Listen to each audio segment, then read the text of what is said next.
우리 교회가 창립 16주년을 오늘 맞게 되었습니다. 2002년도 3월 달에 3월 네 번째 주에 저희 교회가 첫 번째 모임을 레이크 포레스트에서 첫 번째 모임을 갖게 되었습니다. 이곳으로 이사 온 지는 지금 한 13년 정도가 되었습니다. 16년이 지났는데 창립한 지 엊그제라고 하면 좀 그것은 너무나 과장이고, 엊그제 정도는 아니지만 16년이 되었다고 하는 것은 사실상 실감이 가지 않습니다. 세월이 얼마나 빨리 쉽게 흘러가는지 모르겠습니다. 어나더 16년을 생각해도 아마 그것도 금방 흘러갈 거라고 생각합니다.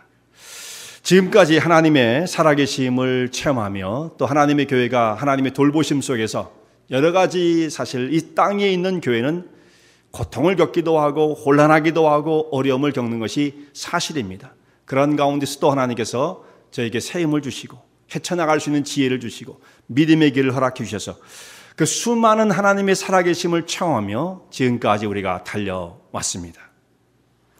이제 앞으로 우리는 어떤 사명을 감당해야 할 것인가, 지금 새롭게 한번 생각해보고 하나님의 교회의 방향을 정해야 할 중요한 때라고 생각합니다.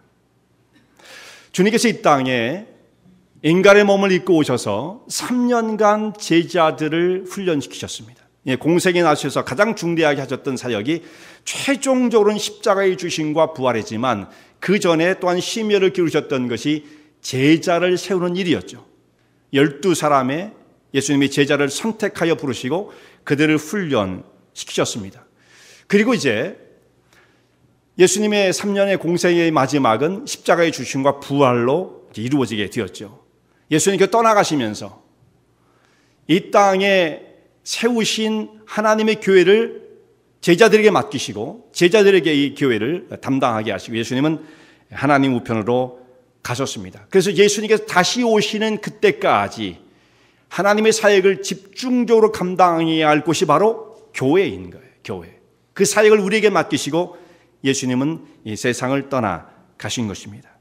오늘 교회라고 하는 첫 번째 단어가 등장하는 말씀이 오늘 마태복음 16장에 있는 말씀입니다. 처음 나오는 말씀이죠. 구약에는 교회라는 개념은 물론 있긴 있었지만, 공동체를 이뤘으니까 교회라고 하는 개념은 있었지만 교회라는 용어는 쓰이지 않았습니다. 교회라고 하는 그 이름은 여기서 처음 예수님의 입술을 통해서 말씀을 통해서 마태복음 16장에서 처음 등장하게 되어집니다. 예수님께서 처음에 이 교회를 세우셨을 때의 그 모습과 2000년이 지나면서 지금의 교회의 모습은 변천의 변천을 거듭해 왔습니다. 원래 어떠했던가 한번 우리가 그 말씀을 생각할 필요가 참 있어요. 참 중요한 거죠. 예수님께서 세우신 하나님의 교회는 성경에서 말씀하시길 그리스도의 몸이라고 말씀하시고 진리의 기둥과 터라고 말씀을 하시는데, 과연 지금은 하나님이 세우신 이 교회가 어떤 모습을 가지고 있는가? 많은 모습이 변경된 것은 아닌가 이렇게 생각이 되어져요. 미국의 상원에 시네이트들이 모이는 상원이죠. 거기에 채플린을 하였던 유명한 목사님 리차드 헐버슨이라는 목사님이 계셨습니다. 그분이 남긴 말 가운데 교회를 바라보면서 중요한 말을 한마디 남겼어요. 여러분 다 들어보신 적이 있을지 모르겠습니다. 이분이 이렇게 얘기를 했어요. 예루살렘에 최초로 세워졌던 하나님의 교회는 살아계신 예수님을 중심으로 해서 온 성도들이 함께 생명의 교제를 나누는 곳이었다. 교회의 성격이 그런 거였다는 거예요. 예수님께서 그 중심에 계시고 살아계신 예수님이죠. 그리고 온 성도들이 같이 함께 생명력 있는 교제를 나누는 곳이었다. 이게 최초의 교회의 모습이에요. 예루살렘에 세워진 교회. 근데 이것이 교회가 어디로 갑니까? 확장되어야 되지 않겠습니까? 그래서 그 다음으로 간 것이 그리스로 가서 이 교회는 모습의 변형을 가져오게 되는데, 그리스에 간 교회는 철학이 되었다. 그 교회가 로마로 또 들어가서 로마에서는 제도가 되었다. 로마 사람들 제도 만드는 거 좋아하죠. 결국 그래서 거기에서 로마의 세력을 통해서 교회가 나중에 어떻게 됩니까? 전 세계의 어떤 기구가 되어지는, 교황청을 중심으로 한 기구가 되어지는 이런 제도가 마련되어지게 되었죠. 이 교회가 유럽으로 가서는 문화가 되었다. 정말 그래요. 그리고 이 교회가 마침내 미국으로 왔어요. 이 교회가 미국에 와서는, 미국은 어떤 모습이 되었겠습니까? 미국에 와서는 기업이 되었다. 엔터프라이즈가 되었어요. 이분은 이제 미국 목사님이니까 10가지만 얘기를 했어요. 우리는 좀 더 부연을 설명한다면 그 다음의 역사도 우리는 알고 있잖아요. 이 교회가 한국에 와서는 어떻게 되었습니까? 미국에서는 기업이 되었는데 한국에서는 대기업이 되었죠. 그리고 재벌이 되었습니다.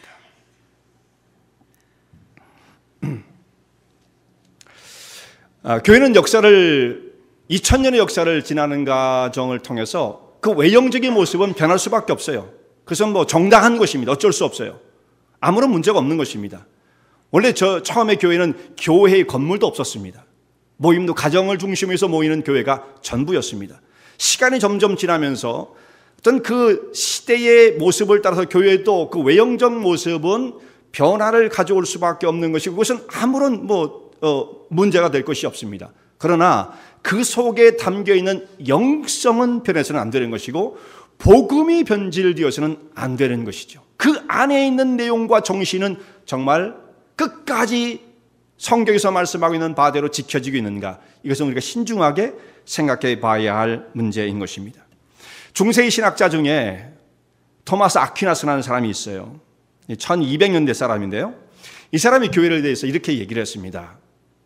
성경에서 말씀하고 있는 교회, 초대교회에는 은과 금은 내게 없거니와 나사렛 예수 이름으로 일어나 걸으라고 했던 그리스도의 이름의 권세가 있었는데 1000년이 지나고 난 다음에 지금 우리의 교회는 은과 금은 넘쳐지고 있다.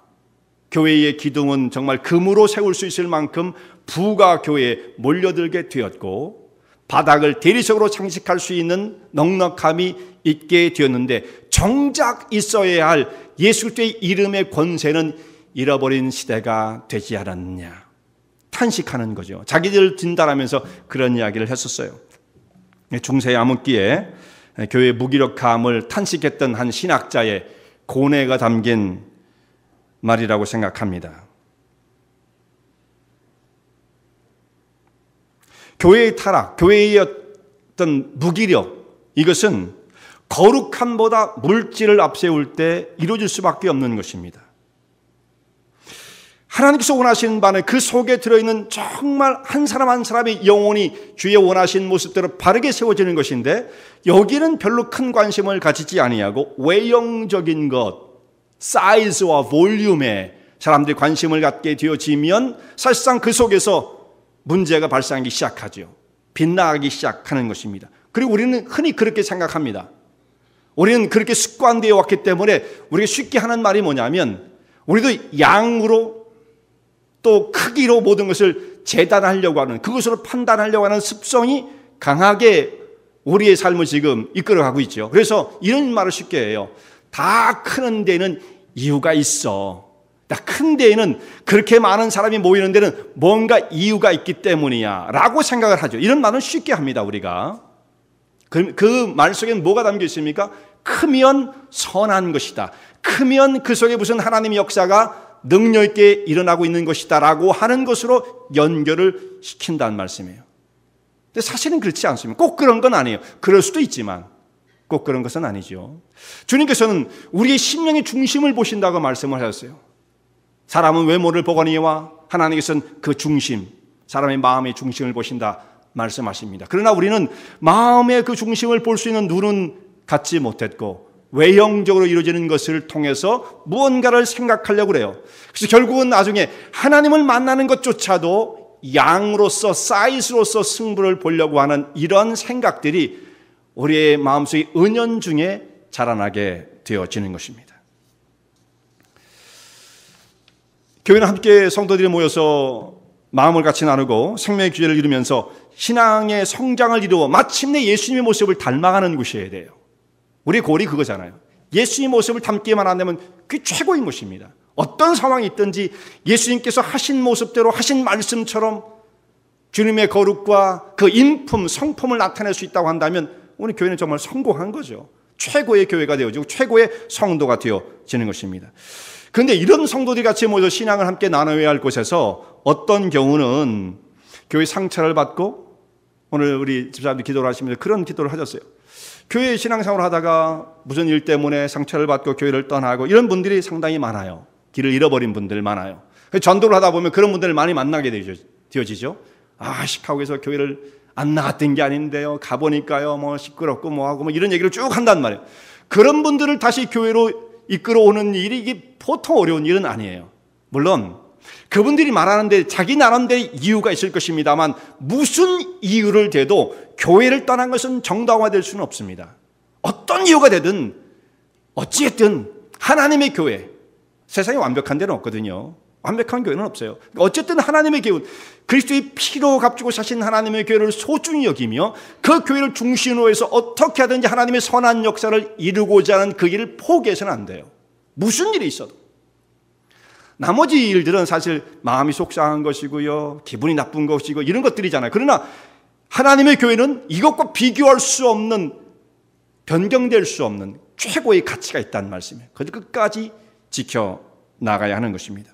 어쨌든 이런 분들이 하여튼 하나님의 교회를 떠나고 난 다음에 그분들을 다시 교회로 다시 돌아오게 한다는 건 참 쉬운 일이 아니에요. 오늘 여기에서 우리가 하나님의 교회 어떻게 모습을 갖추고 주의 사역을 감당해야 되는지 우리 16절을 맞이하면서 앞으로 우리 교회의 사역을 함께 상고하고자 합니다. 교회가 처음 등장하는 말씀이 마태복음 16장이라고 말씀을 드렸는데, 이 교회, 예수님께서 갑자기 교회 이름을 꺼내신 것이 아니라 그 앞에에 베드로에게 질문을 던지시는 아주 중요한 질문이 나옵니다. 예수님께서 제자를 데리고 가이사랴 빌립보에 가셨어요. 예수님이 공생의 사역이 3년으로 되어 있는데 이 가이사랴 빌립보에 가신 그때는 예수님의 사역이 거의 마지막 부분입니다. 마태복음 16장에 와 있어서 아직도 28장까지 가려면 많이 남아있지만 사실 예수님의 생애로 본다면 이것은 거의 마지막 부분이에요. 마지막 부분입니다.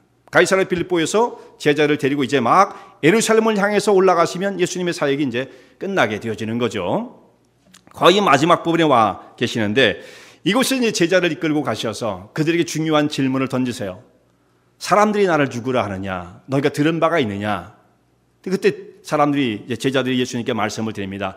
예수님에서 말씀하는 바를 들어보면요, 예수님을 세례 요한이라고 말하는 사람이 있습니다. 세례 요한 뭐 대단한 사람이죠. 훌륭한 사람입니다. 예수님이 세례 요한이라고 말하는 사람이 있습니다. 혹은 엘리야를 닮았다고 하는 사람이 있습니다. 어떤 사람은 예레미야라고도 말을 합니다. 예레미야, 눈물로서 백성들을 사랑하고 호소하고 그들 이끌고자 했던 사랑이 넘쳤던 선지자 예레미야 같은 분이라고 예수님을 생각하는 사람도 있습니다. 혹은 선지자 중에 하나라고 이렇게 말을 합니다.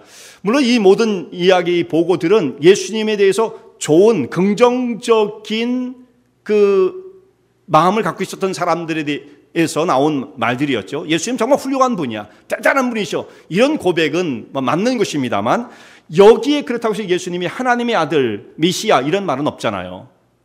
훌륭하게만 생각했지 아직은 신앙 고백을 할 수 있는 단계까지는 못 왔던 것이죠. 그래서 예수님께서 이제 사람들이 하는 이야기를 제자들이 이제 전해주는 말씀을 들으시고 그러면 너희는 나를 누구라 하느냐? 더 중요한 질문을 던지셨어요.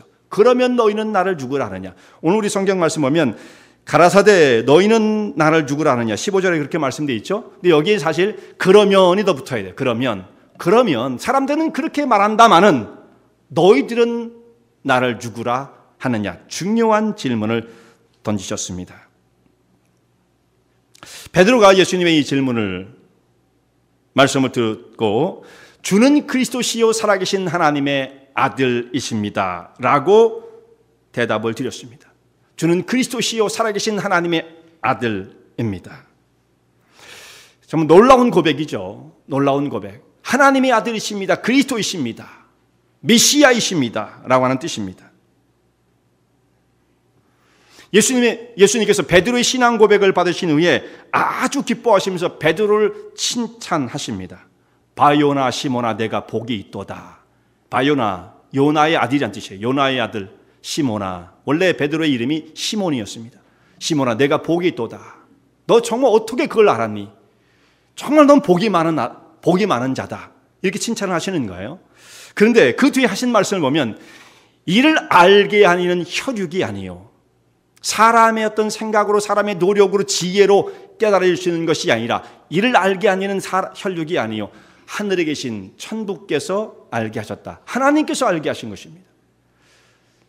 이 말씀은 사람이 어떻게 선한 성품을 가지고 산다든지 뭐 좀 의욕을 갖는다든지 한다고 해서 예수님이 어떤 분인지를 깨닫게 되어지는 것이 아니란 말씀이에요. 그것은 오직 하나님의 섭리와 역사 속에서 우리의 심령 속에 그것을 깨우쳐 주시는 그 은혜로 말미암아, 이것도 은혜예요, 은혜. 그래서 하나님을 깨닫게 되어져요. 예수님에 대한 고백을 할 수가 있어요. 고린도전서 12장에 정확하게 말씀을 하고 있죠. 사도 바울을 통해서. 사도 바울은 뭐라고 말합니까? 누구든지 예수 그리스도를 성령이 아니고서는 주라 시인할 수 없느니라. 성령이 역사하지 않으면 예수님을 주라고 고백할 수 있는 사람이 없다는 말씀이죠. 성령께서 역사하신 거예요.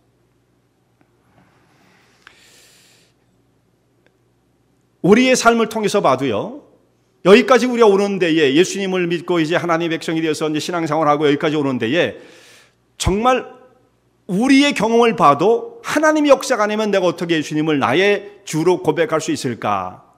이 고백을 그 말에 동의하지 않을 수가 없습니다. 왜냐하면 우리 전도를 받아가지고 처음에 전도를 받으면 어떤 마음이 듭니까? 다 믿기 싫어요. 교회 오라는 사람이 귀찮아 죽겠어요. 다 그러지 않았어요? 그 듣기 싫은 거예요. 사람들은 왜 교회를 오라고 그래? 왜 믿어야 돼? 심지어는 뭐라고 말합니까? 야, 그거 이스라엘의 역사야. 이스라엘 역사인데 우리가 왜 믿어야 돼? 이런 말을 하죠. 그리고 이제 할 수 없이 강권을 받아가지고 교회로 이끌려 나온 사람들도 처음에 오자마자 잘 모르는 목사님인데 와가지고 막 무슨 설교를 하는데 하나도 들어옵니까? 그게 다 안 들어오죠. 무슨 말 하는지 모르겠어요. 처음에 원래 다 그렇습니다. 그리고 들어오는 건 뭐냐면 성가대가 노래를 잘하나, 성가라고 생각도 안 하고 노래를 잘하나 못하나 이런 거 보는 거죠. 인물들은 어떤가, 사람들은 분위기는 어떤가, 주로 이런 데에 관심이 있지.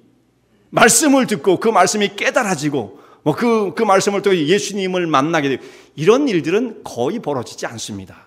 대부분의 사람들은 어떻게든지 안 믿어보려고 애를 쓰는 거예요. 어떻게든지 그것을 부정해 보려고 애를 쓰는 겁니다. 그랬던 사람들이거든요. 우리가 다 그렇죠. 그런데 그런 사람들이 어느 순간, 그건 설명하기 어려운 거예요. 어느 순간 말씀을 듣는 중에 우리 심령이 뜨거워지고 깨달음이 오고 자기의 죄악이 주님 앞에서 생각나게 되어지고 그리스도의 십자가의 은혜가 아니면 설 수 없다고 하는 고백에 이르게 되어지는 그 시점이 오는 거예요. 이게 사람의 노력 때문에 되어진 것은 아니거든요. 어느 순간 갑자기 내 마음이 변화가 온 거예요. 그러니까 성령이 아니고서는, 혹은 예수님께서 말씀하신 것처럼 하늘에 계신 너희 천부께서 하셨다 나오는 그 의미로 우리가 하나님을 발견하게 되어지죠. 예수님을 발견하게 되어지죠. 우리 여기 미국에 와서 생활하시는 분들 가운데 이런 고백을 하는 분들이 얼마나 많습니까? 내가 정말 지금까지 한국에 있었다고 한다면 신앙생활을 했겠는가? 아마 어떤 분들은, 많은 분들이 신앙생활을 하는 것은 고사하고 아마 죽었을 거예요. 그런 분들이 많아요. 그렇게 말하는 사람들이. 신앙생활을 했겠는가? 우리는 어떤 우리가 목표를 가지고 왔는지는 모르지만 떠밀려왔던 혹은 의도를 하고 왔던 미국에 오게 되었습니다. 미국에 오니까 막 정말 좋았던 사람도 있겠지만 아무리 좋았다고 생각하는 사람들 중 오고 싶어서 오신 분들 중에서도 사실 현실 속에 부딪히면서 수많은 고뇌와 눈물과 탄식과 외로움을 겪을 수밖에 없었고 그 무너짐 속에서 그 시련과 고통을 겪는 가운데서 그 심령의 문이 열리더니 예수님을 발견하는 일에 이른 자들이 대부분이거든요. 만약 우리가 여전히 한국에 살았으면 그야말로 잘 나가는 사람들이 되었을 거예요. 교회에 가까이 오기에 정말 쉽지 않은 사람들이 되었을 것입니다만 여기에 와서 주님을 만난 사람들이 제가 아는 사람들만 해도 즐비합니다. 이런 말씀을 보면 결국은 사람의 노력으로, 사람의 어떤 생각으로 예수님을 깨닫게 되어지는 것이 아니라 하나님의 섭리 속에서 주님을 만나게 되어진다. 우리도 체험하는 바다는 말씀이죠. 그런데 예수님께서 이 베드로의 고백을 들으신 후에 베드로를 크게 칭찬하십니다. 요한아, 네가 복이 있다. 시몬아, 네가 복이 있다. 그렇게 말씀하시고 너는 베드로라. 이렇게 이름을 바꿔주시죠. 너는 베드로다. 그 이름을 주시고 이 반석 위에 교회를 세우시겠다라고 말씀하시는데 베드로는 그 이름이 이 반석이란 뜻이에요. 베드로, 반석입니다. 그리고 이 반석 위에 교회를 세우겠다 이렇게 말씀하셨어요. 아람어로는 베드로의 이름을 베드로로 베드로를 아람어로 부르면 게바라고 이름을 부릅니다. 게바. 그 뜻이 이제 바위란 뜻이거든요. 바위. 그리고 이제 헬라어로는 베드로가 되어지는 거예요. 조금 뒤에 어미가 좀 다르지만 뭐 그 말이 똑같은 것입니다. 베드로 그리고 반석, 이것이 헬라어의 같은 언어란 말씀이죠. 이 반석 위에 교회를 세우겠다라고 말씀하시는데, 이 마태복음 16장에 나온 이 말씀은 오래도록 해석에 논란이 되었던 말씀이에요. 지금도 뭐 사실 이 논란이 끊어지지 않는 것인데요. 이 말씀, 이 마태복음 이 말씀을 세 가지로 크게 우리가 나눠 생각할 수가 있습니다. 세 가지로. 첫 번째는 이 반석이 누구냐의 문제거든요. 반석이 누구냐? 반석은 베드로다라고 생각하는 견해가 있어요.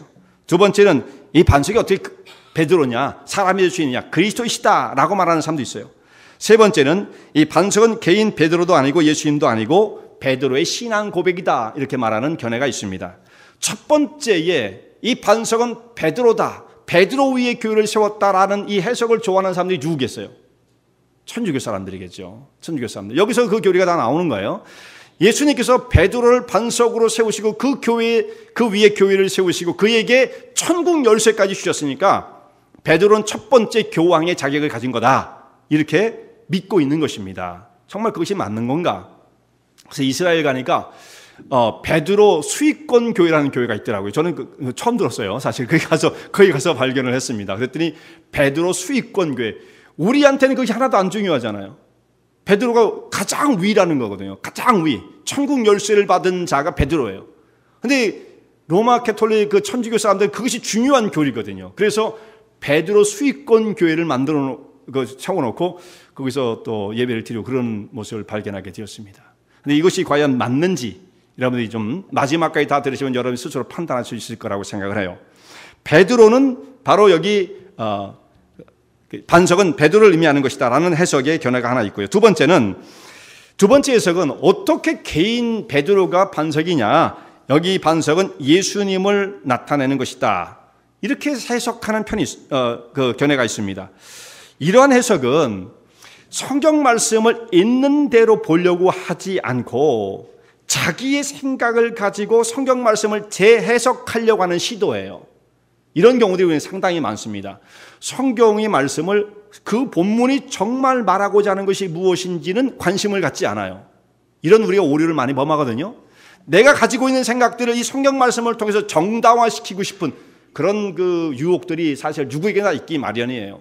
큐티하는 분들도 특히 그럴 때가 많아요. 아무거나 읽어놓고 막 마음대로 막 해석을 하고 그리고 막 은혜를 받았다고 그러는데 사실 그 마음이 위로는 될지 모르지만 그렇게 정당한 것은 아닙니다. 성경 말씀을 말씀의 흐름을 따라 잘 깨달아야 되는데, 여기 있는 베드로 반석은 베드로가 아니라 예수님이다라고 말하는 사람들은 이렇게 말을 하는 거예요. 너는 베드로다. 내가 이 반석 위에, 예수님을 향하는 거죠. 이 반석 위에 내 교회를 세우겠다. 베드로에게 말씀을 하시다 갑자기 방향을 바꿔서 너는 베드로, 넌 반석이야. 그런데 이 반석 말고 이 반석. 사실 예수님도 반석이라고 표현되어 있는 곳이 있거든요. 영원한 반석이 되신 예수님, 하나님. 예수님은 또한 신령한 반석이었으니까 반석으로 예수님을 해석할 수 있는 여지가 얼마든지 있긴 있어요. 그러나 이 본문을 보면서 너는 반석이다. 그런데 내가 이 반석이, 내 반석 위에 교회를 세우겠다. 이건 말이 안 맞는 거죠. 안 맞는 거죠. 대화를 할 때 누가 그렇게 합니까? 베드로, 넌 반석이야. 근데 네 반석 말고 내 반석에다가 교회를 세울 거야. 이건 좀 앞뒤가 안 맞는 말씀이죠. 이거 무리한 해석이죠. 이거 두 번째 해석인데 이건 별로 지지가 별로 없는 거고요. 세 번째 나오는 그 해석이 뭐냐면 이 반석은 개인 베드로를 의미하는 것이 아니라 베드로의 신앙 고백이라고 하는 새로운 그 해석을 시도하는 거예요. 베드로 개인 위에 하나님의 교회를 세울 수는 없는 것이고 그가 고백한 신앙 고백 위에 하나님의 교회를 세우겠다라고 하는 말씀이다 라는 거죠. 이 말씀은 굉장한 어떤 의미를 가지고 있습니다. 칼빈도 이런 생각을 했어요. 개혁자들이 주로 이 생각에 동의를 합니다. 베드로 개인을 의미하는 것이 아니고 어떤 사람이든지, 이게 중요한 거 그래요. 베드로만이 아니에요. 어떤 사람이든지 예수님을 자기의 구주로 분명히 고백하는 그 고백이 있다고 한다면 그 위에 하나님께서 교회를 세우시겠다고 하는 말씀이다.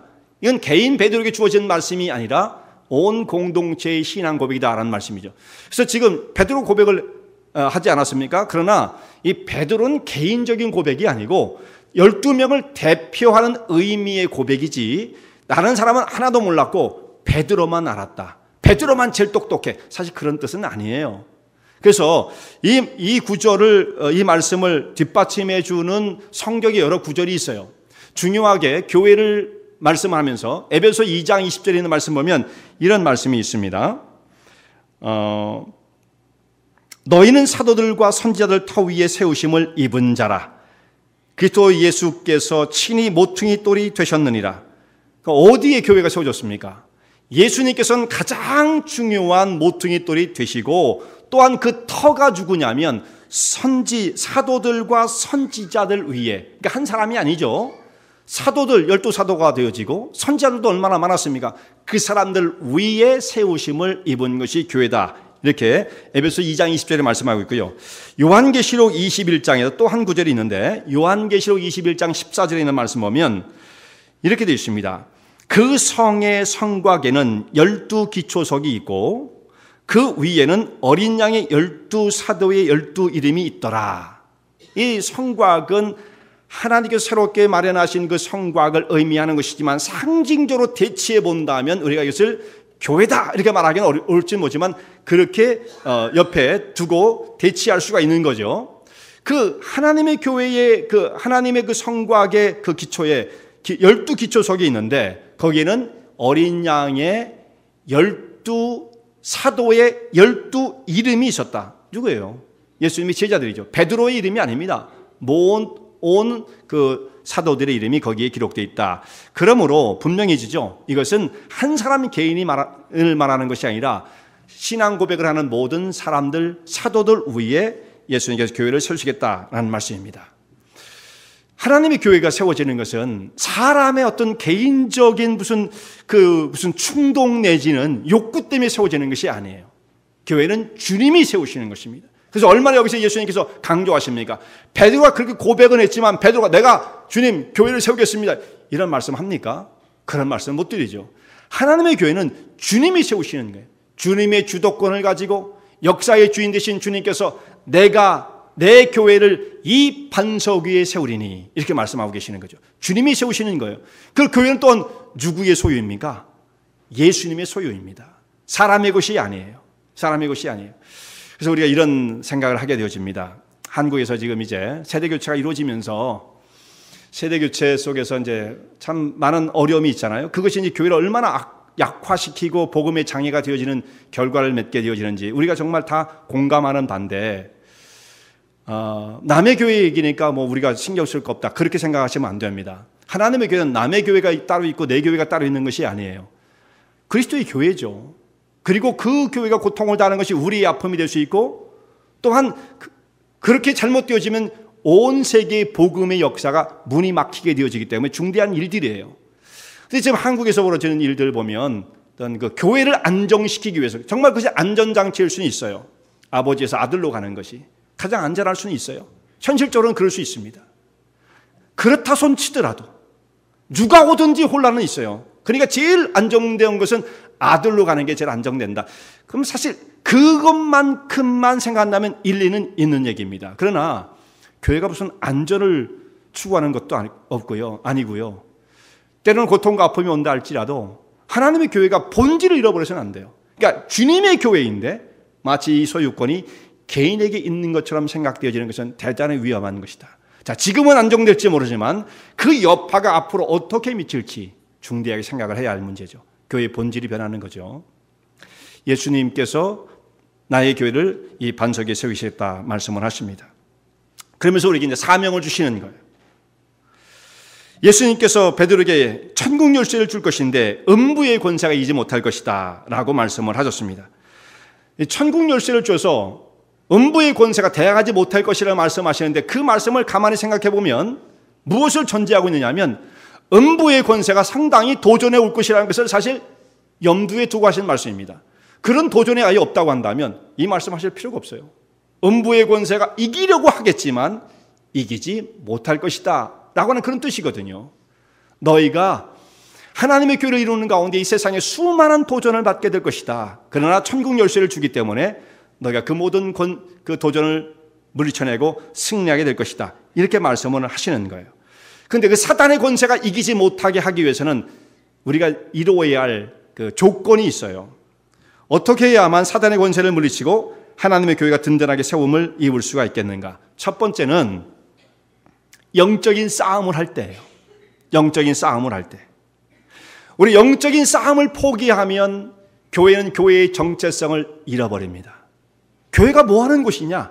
이게 다 잊어버리고 마는 거예요. 여러분, 싸움이라고 그러면 우리 굉장히 좀 좋지 않은 것으로 생각하거든요. 근데 싸워야 할 대상은 싸워야 되는 거예요. 여러분, 죄와 타협을 하겠습니까? 불의와 타협을 하겠습니까? 하나님이 아닌 방법, 사단과 그 추한 것과 타협을 하며 평화롭게 지내겠습니까? 그런데 우리는 뭔가를 잘 분별하지 못할 때가 참 많아요. 비판하지 말아야죠. 근데 분별까지 안 하는 사람들이 있어요. 그래서 분별을 하면 비판했다고 그래, 비판했다고. 이거 참 답답한 노릇입니다. 이걸 잘 구분할 수 있어야 돼요. 싸움은 누구하고 싸움하지 말아야 돼요. 성도들과 싸움하지 말아야 되는 거지. 막 악과는 싸움을 벌여야 되지 않겠습니까? 만약 우리가 싸움을 포기하면 이 전쟁, 영적인 전쟁을 포기하게 되어지면 무장 해제가 되어버리고 마는 거예요. 싸우려고 하는 의지가 없으면 교회는 길을 잃고 표류하게 되어집니다. 우리가 지켜야 할 중요한 생명이 있고 자유가 있다고 하면 그것을 지키기 위해 사람은 싸우게끔 되어 있어요. 근데 그것이 소중하지 않은 사람들은 다 내어주고 마는 것이죠. 영적인 싸움을 할 때 교회는 새로워지게 되어진다는 말씀이에요. 원래 교회의 성장은요, 사람들이 이제 잘 살기 시작하면 교회 성장이 멈추기 시작하는데 이 통계적으로 나와 있어요. 통계적으로.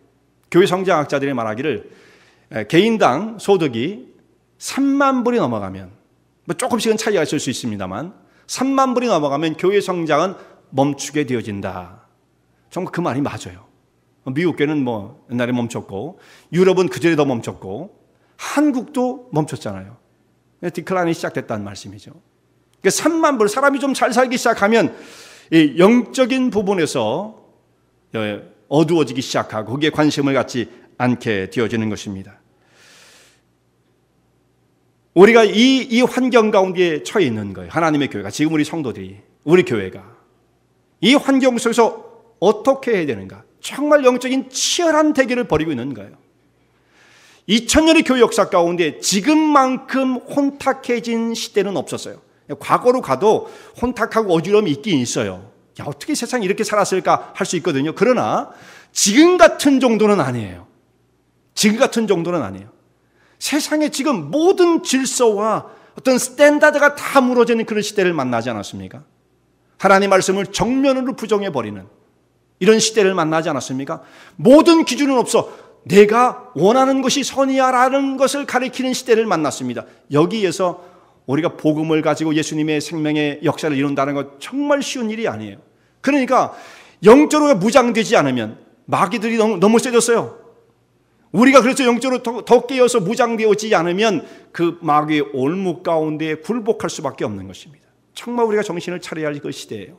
다 지금 무장해제가 돼서 먹고 살만하고 괜찮으니까 영적으로 무기력해진 상태로 빠져드는데 마귀들이 그 틈을 삐집고 들어와서 우리의 신앙을 다 빼앗으려고 할 때에 더 깨 일어나서 그들과 전쟁을 선포해야 됩니다. 세상의 질서가 함부로 쳐들어오지 못하도록 방어를 해야 된다는 말씀이죠. 그리고 우리가 영적인 승리를 거두기 위해서는 천국 열쇠를 사용해야 돼요. 천국 열쇠를 주신다고 말씀하셨는데 이 열쇠를 바르게 사용할 때 승리를 거둘 수가 있어요. 교회는 지옥의 권세를 이길 수 있는 능력과 권세를 우리에게 주셨습니다. 예수님께서 이 권세를 우리에게 주셨어요.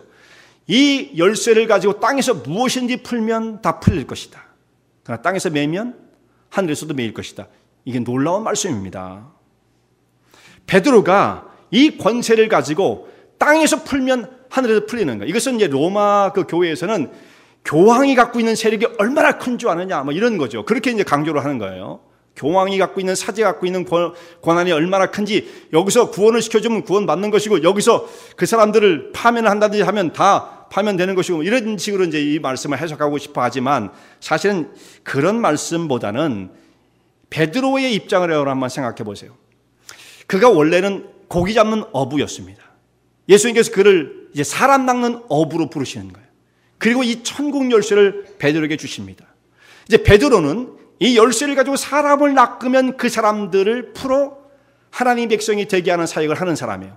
그런데 그가 매지 않아도 풀지 않은 상태로 놔두면 매인 상태로 남는 거죠. 누구를 뭐 저주하고 어때서가 그렇게 돼서 매이는 게 아니라 이 주님이 주신 이 천국 열쇠를 적절하게 사용하지 않으면 매인 자들을 풀 수 있는 방법이 없다는 말씀이에요.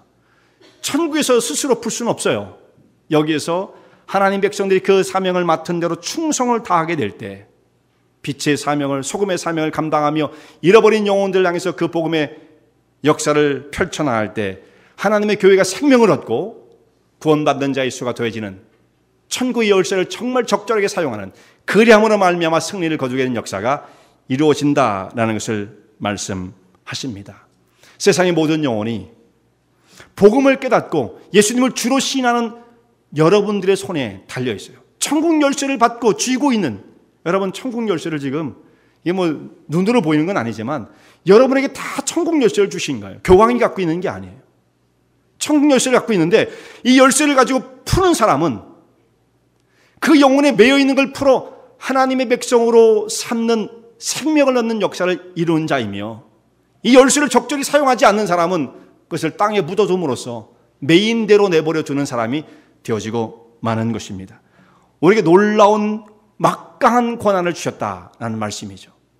하나님 크신 뜻이셔서 16년 전에 우리에게 비전을 주시고 시카고의 새로운 복음의 바람이 불게 하라고 하는 이 비전과 사명을 주셔서 몸된 교회를 이루게 하셨습니다. 이제 다시 한번 우리 심령 속에 사명을 가다듬고 앞으로 주께서 맡겨주신 이 사역을 더 충성되이 이루기 위하여 여러분 한 분 한 분이 말씀의 진리 가운데 세워지고 복음의 진리를 심령 속에 깊이 간직하고 무엇보다도 영혼을 향한 간절함을 가지고 이 사역을 펼쳐나가는 가운데 하나님의 교회가 주님이 세우시는 그 은혜 속에 정말 이 세상에 흔들림이 없는, 세상의 권세를 이기고 지옥의 권세를 이기는 든든한 교회로 세워지는 일에 주의 백성들이 충성된 믿음의 일꾼으로 쓰여지길 바랍니다. 함께 기도드리겠습니다.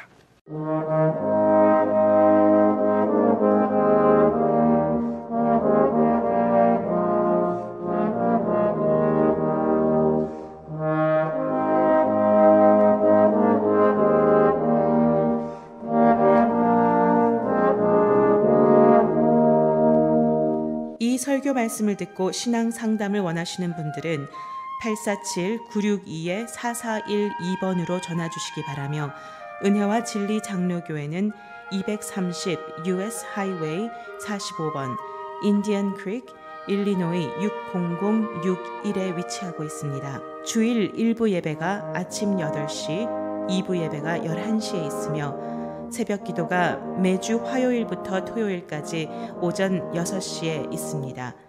그리고 금요 성경 공부가 저녁 8시에 있습니다. 하나님의 은혜와 은총이 항상 여러분과 함께 하시길 바랍니다.